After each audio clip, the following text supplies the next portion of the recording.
یہ بگاڑ ہمارے معاشرے میں آیا نا کہ ہمیں جب ہم علماء کی صحبت سے دور ہوں گے، یاد رکھنا، جب اہل حق کی صحبت سے دور ہوں گے تو پھر خود بخود ایسے لوگ اس معاشرے پہ محنت کر رہے ہیں، ایسے لوگ جو ہر کوئی اپنی دکان چلا رہے ہیں، ہر کوئی ذہن سازی کر رہا ہے، ہر کوئی اپنے حساب سے ڈوز دے رہا ہے، اور عوام ہے پریشانی کی طرف، تو ہر کوئی بس کسی نہ کسی طرح کر کے لوگوں کے ذہن کو اپنی طرف متوجہ کر کے اپنا سودا بیچ رہا ہے۔ ہمیں پتہ ہی نہیں ہے کہ یہ جس ڈائریکشن میں لے جا رہا ہے وہ صحیح ہے بھی یا نہیں ہے، اور اس نے بھی ایک حدیں قائم کر دی ہیں کہ چند رسم رواج اور چند چیزیں کر لے بس زندگی میں، اور بخود تم کامیاب ہو جاؤ گے، اور ہمارا ذہن اس طرف سیٹ ہوا ہے۔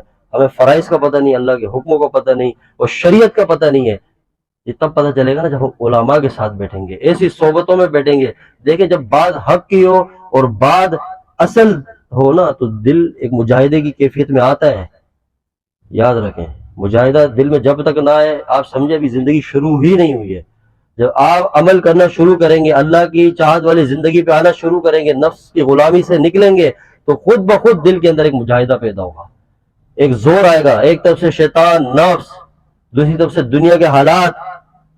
جب اس سے آپ گزریں گے تب کہیں جا کے آپ کو انشاءاللہ یہ چیزیں سمجھ آئیں گی۔ لیکن کون گزارے؟ نہیں، ہر بندہ بس جہاں دل کر رہا ہے اس ہو، جہاں دل کر رہا ہے ادھر بیٹھ رہا ہے، تو پھر خود بخود انسان پریشان ہوگا نا۔ اور آج ہر بندہ شہرت کی طرف، ہر بندہ نام کی طرف، ہر بندے کو کوئی نہ کوئی ایسی آسان چند چیزیں لا کے ہمارے درمیان رکھ دی، اور ہم بھی زیادہ بدے سہولت پسند ہو گئے ہیں۔ ہمیں بھی سہولت والی چیزیں چاہیے کہ بھئی ایک دن یہ والے لوازمات کر دیے، دوسرے دن یہ فلاں دن اس کو سیلیبریٹ کر دیا، فلاں دن یہ چند چیزیں کریں گے انشاءاللہ ہماری آخرت بن جائے گی۔ اور وہاں تذکرے کرتے ہیں اہل بیت کے، جن کی گردنیں کربلا کے میدان میں کٹی، جن کی آل اولاد شہید ہو گئی، جن کی بیٹیاں کو قید کر دیا گیا، انہی کے عشق کیا ہے ہمارے اندر اس انداز سے۔ یہ کون سی محنت ہے؟ یہ اپنے آپ کو خود دھوکہ دے رہے۔ انسان کا جو دل ہے نا، اس کے اندر اللہ تعالیٰ نے فطرتی طور پہ ایک ایسا سسٹم ڈالا ہوا ہے، یہ غلط چیز ایکسیپٹ ہی نہیں کرتا ہے۔ جو انسان کا دل ہے نا، جو اندر سے، یہ انسان کو خود بخود غلط چیز سے روک، لیکن کیا کریں کہ ہمارے دل پہ اتنی سیاہی چھا گئی ہے، ذہن پہ اتنی دنیا چھا گئی ہے، اور اتنا زیادہ ہم دین سے غافل ہو گئے اور سختی کی طرف آ گئے کہ اچھی چیز اب قبول ہی نہیں ہو رہی ہے۔ دل ایسا سخت ہو چکا ہے، اور ہر بندہ پریشان، پوری زندگی نافرمانی میں۔ وہ فلاں گئے حضرت صاحب کوئی تعویذ دے دے پہنیں گے، تو کیا تعویذ پہننے سے مسئلہ حل ہو جائے گا؟ نہیں۔ میں نے گزشتہ جمعرات آپ سے عرض کیا کہ اگر ڈاکٹر سے آپ علاج کرائے، دوائی کھائے، دوائی، تو آپ بولے میں دوائی کھاؤں اور کھانا کھانا بند کر دوں، صرف دوائی ہی زندگی بھر کھاؤں، تو زندہ رہیں گے؟ کوئی کام بنے گا؟ چند دن میں ہی مر جائے گا بندہ۔ تو وہ ایک الگ چیز ہے، لیکن لوگوں کو کیا کانسیپٹ آ گیا ہے کہ ساری برکتیں انہی چیزوں میں، سارے معاملات انہی چیزیں میں۔ ایک بندہ نہیں ہے جس کو زندگی میں کبھی، بہت کہتے ہیں نا 1% کے اوپر بھی اگر بات کی جائے، 1% بھی ایسی کوئی مخلوق نہیں ابھی تک واسطہ پڑا جنہوں نے کہا ہو کہ ہم نے اللہ کو راضی کرنا اور آخر کی تیاری کرنی، کوئی نہیں، دور دور تک بھی نہیں۔ جس کو دیکھ، اچھا حالات زندگی جتنے سناتے ہیں، پریشانی سناتے ہیں، ساری زندگی سنیں تو مکمل زندگی اللہ کے نافرمانی میں، رسول اللہ صلی اللہ علیہ وسلم کے طریقوں سے ہٹ کے غفلت میں، اور حل ایک چیز میں جاتے ہیں کہ کوئی دم شم کر دیں، کوئی ایسے، کوئی نظر کرم ہو جائے۔ جیسے نظر کرم نہیں ہوتی، خود اٹھنا پڑتا ہے، خود بیدار ہونا پڑتا ہے، خود سے ہمت کرنی پڑتی ہے۔ ہم دنیا کے کسی کام میں کوئی ہم پہ دم کرتے ہیں؟ کوئی صبح دم کرائیں گے، صبح جاب پر جا رہے ہیں، شام میں واپس آئے دم کروا دے گی؟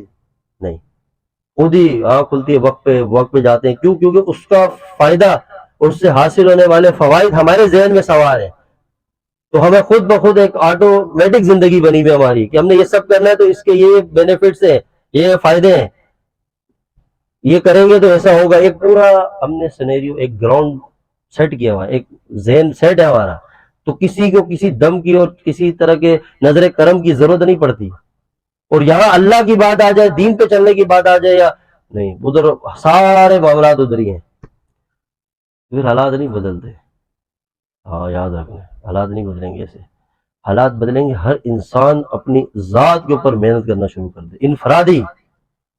اب آپ دیکھیں کہ ہر بندے کی زبان پہ کبھی کوئی تذکرہ ہوگا، کبھی فلاں کی بات، کبھی فلاں کی بات، کبھی خاندانی بات، کبھی گھریلو مسائل، کبھی پڑوسی کے مسائل، کبھی محلے کے مسائل، کبھی شہر کے حساب سے، کبھی پورے ملک کے مسائل بھی لے آتے ہیں۔ جب بہت زیادہ آئی فائی ہوتے ہیں نا، ایک کی جگہ دو لگائی ہو تو پورے ملک کے مسئلے کی طرف نکل جاتے ہیں۔ پھر ڈائریکٹ وزیر اعظم کی کرسی کے اوپر یہاں اس کو وہ واپس آئے ریٹرن.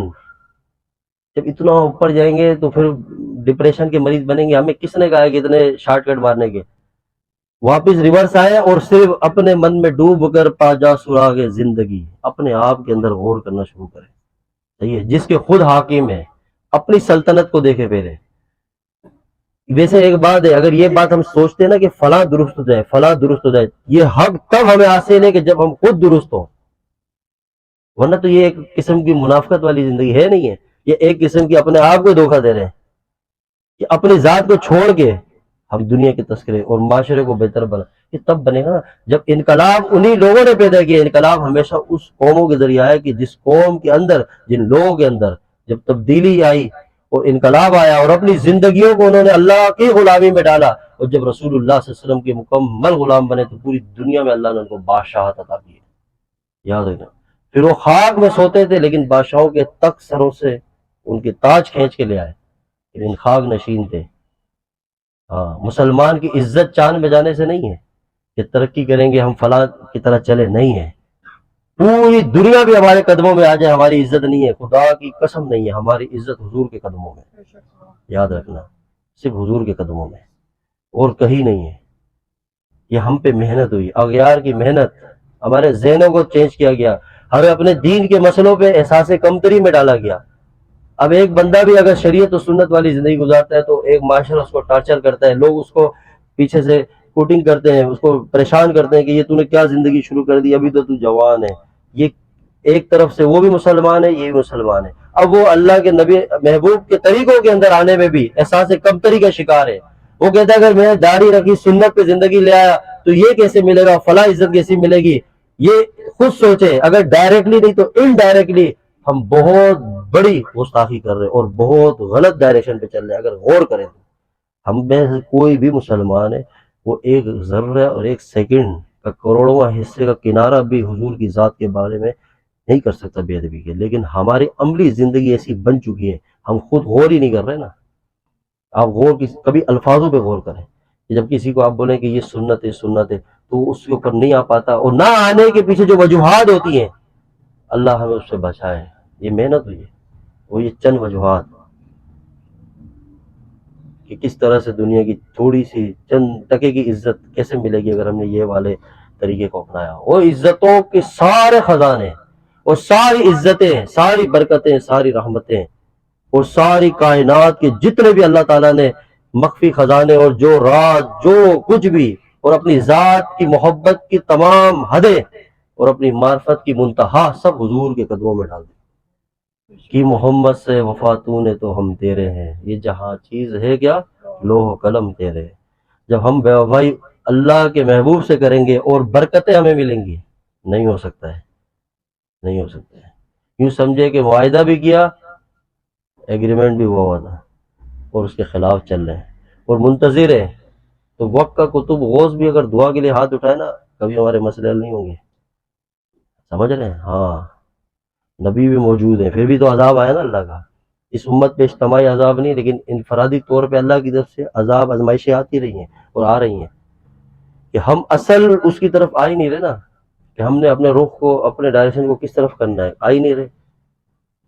اسی وجہ سے ہم نے اپنی زندگی میں سب سے پہلے انقلاب اپنی ذات سے شروع کرنا ہے.